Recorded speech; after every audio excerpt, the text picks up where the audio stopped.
ఆంధ్ర రాష్ట్రంలో గత 5 సంవత్సరాలుగా గాడి తప్పిన పరిపాలనను సరైన మార్గంలో పెట్టేందుకు టీడీపీ ప్రభుత్వానికి ప్రజలు కాస్త టైం ఇవ్వాలని రాష్ట్ర పురపాలక పట్టణాభివృద్ధి శాఖ మంత్రి డాక్టర్ పొంగూరు నారాయణ కోరారు. నెల్లూరు నగర నియోజకవర్గ పరిధిలోని 48వ డివిజన్లో పెన్షన్లు పంపిణీ చేసిన మంత్రి ప్రజలతో ఆప్యాయంగా పలకరించారు. ఏ సమస్య ఉన్నా తనను నేరుగా సంప్రదించవచ్చని సూచించారు.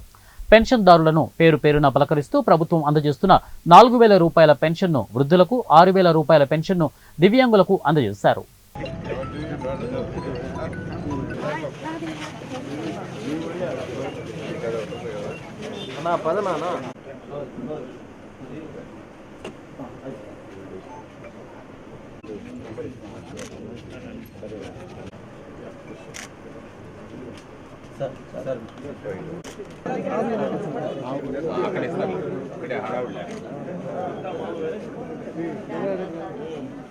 बोले सका दिए नहीं चंद्रबाबू बोले प्रॉमिस करे सका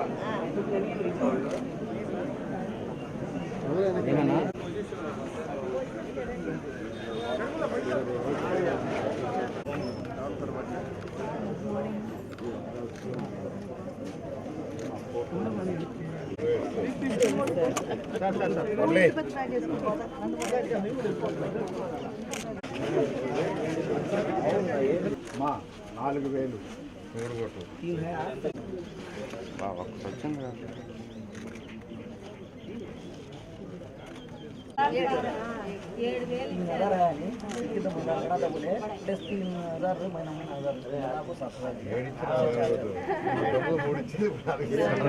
7,000